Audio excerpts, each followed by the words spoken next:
I am a failure. It's okay. You really don't have to worry about me. I'm not alone. Because you all are failures too. Seriously. I fall short on a vertical scale. You have to laugh that hard. And as someone who serves as a facilitator, an activist, an advocate, an ally. Our colleagues, our leaders, the systems, the institutions we interact with daily fail us. We manage to forget that learning is not a comfortable process, and neither are the experiences in which we're discussing. And we ultimately fail to realize that placing this priority of comfortability does not benefit us or the communities we are working with. In the areas of social change, we place such a large emphasis on comfortability for participants. We call out the wrong, state what is right, but we leave it there. And there holds comfort. It's free of pushing too hard. It is talk and talk and talk with no real action. It is the zone of comfortability, and it's where we all currently are. I live life outside the binary. My entire existence deviates from conventions established by binary systems and ways of thinking. To put it simple, a binary system or ways of thinking is a system relating to, composing of, and involving two things. And this belief is that these two things are the only two pieces involved in the system. For instance, when we look at gender, we view gender as boy, girl, man, and woman. And as I stand before you, you're witnessing, interacting with a being, an idea that is the gray area. And it's quite thrilling. It's really exciting to be having this conversation with you because I've dubbed myself as your physical representation of the gray area. I am one of many. I am the gray fuzzy piece that jumps up and down to be seen and heard, recognized and respected. And there's nothing wrong with myself or the many other people who live in this area. But what is wrong is the erasure we face and the treatment we face. And we can view that, though, what is right and what is wrong, as a binary system. We recognize injustices, call them out, but when the time comes to make action, we fail to do so. And there are many reasons. One specifically, though, is the fact that we're too afraid of pushing hard, making someone unaffected feel uncomfortable, of really honestly saying how we feel. That itself is the zone. It is the zone of comfortability. And the zone of comfortability is what's preventing us from making progress like we think we are. It's the reason we see the same few things happen. Feigned shock. Oh, can you believe that happened? To a call for us to do better. As a community, we stand for so much more than this. We will rise to the occasion, call out the injustices, fight for justice, and this will never happen again. It always happens again. And then finally, a conversation where we suppress the voices of those affected, uncomfortable, because we're afraid of making someone else feel uncomfortable. And we've all done it. We all do it. Even our best and brightest pupils within society have done it. A university president penned a letter denying the creations of safe spaces due to not wanting others to retreat from ideas and perspectives at odds with their own. And respectfully, I believe those comments were highly misguided and extremely unnecessary. And if anything, was a loud and public admission of not understanding what a safe space is or what a safe space can be. This isn't to condemn him, but to offer these ideas that a safe space is not made for you to feel comfortable. Safety and comfort are not the same thing. Comfort is not needed in order for you to learn and grow. And if anything, safe spaces provide us the opportunity to jump into those uncharted territories. I'll tell you about the first time I jumped, more so threw myself into an uncomfortable situation. We were in the safe space and we were discussing the topic of immigration, a reality not one of my own, and something I really didn't know that much about. The room had gone around and shared their experiences and their understandings of what immigration is, and a few participants told their story, their immigration story, and that of their parents. And I grew uncomfortable. I recognized 2 or 3 other people grew uncomfortable, and as politely as possible, I asked if we could change the subject. One of the participants looked at me and asked, "Can I change the reality of which I live?" And I was like, no, that's silly. That's not quite how this works. And he was like, it's silly that you think that that you think that you can call yourself an ally to my community and not sit here and be uncomfortable for 30 seconds. And as you can imagine, I kicked back, zipped my lips, and let the uncomfortableness settle in. We see growth in so many different ways in the world that we live in. We see growth in the term of pregnancy. We see growth in relationships and friendships. And one area of growth I'm most reminded of is that of my little brother.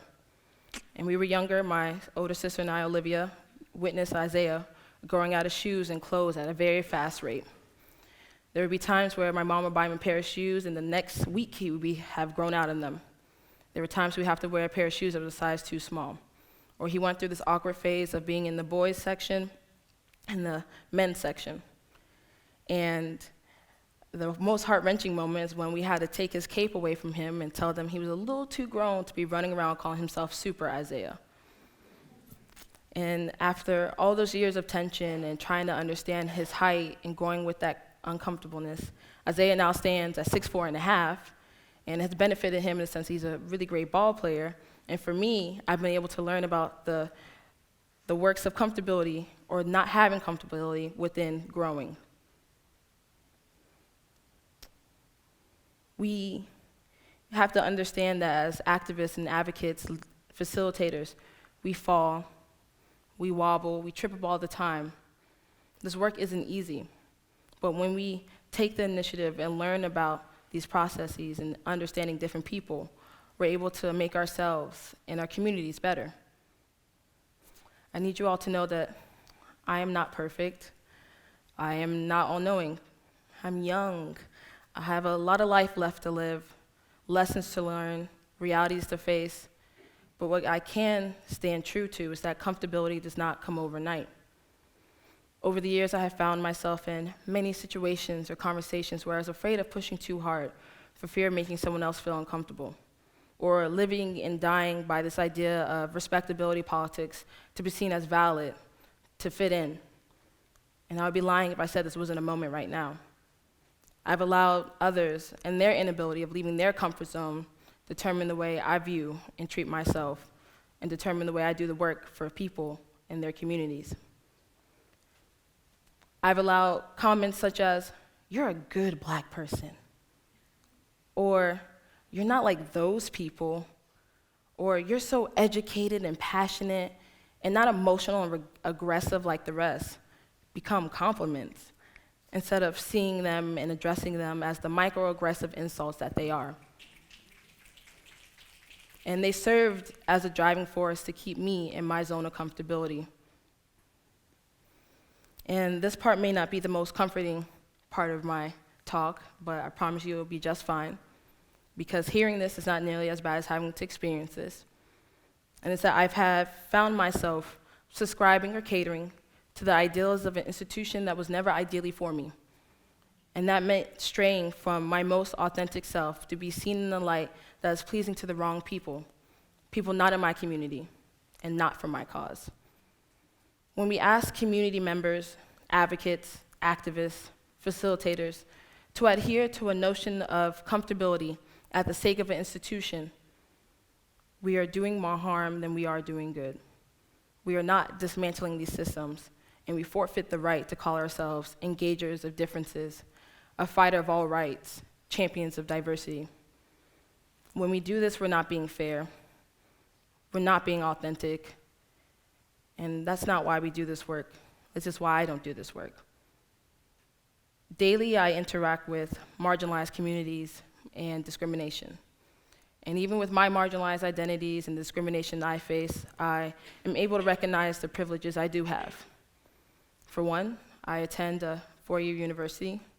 And two, I'm standing on the stage and sharing an idea with you all about the interactions with and perpetuations of the zone of comfortability.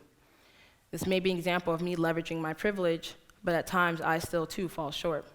And I cannot allow myself or others to claim title to something that's not fully true. I cannot simply be satisfied with admitting the truth, because like I said, admitting the truth doesn't set you free or make us great people. Admitting the truth only opens the door. Yet at some point, we have to go outside, interact with, take in these new and exciting and scary environments, conversations, and situations, and seek for changed behavior.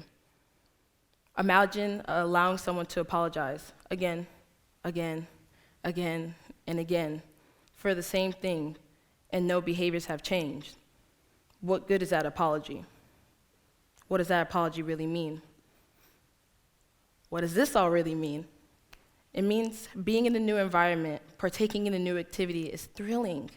We seek this thrilling rush of excitement in order to gain a sense of confidence, a sense of adventure, or for some of us, it's therapeutic. And let's be honest, y'all, we seek thrills. We skydive, bungee jump, pay hundreds of dollars to get on the tallest, fastest, scariest roller coasters. And just for clarification's sakes, when I said we, I actually meant y'all. In some manner or another, all humans seek thrills. So why not seek thrills in something that will ultimately better us and our communities?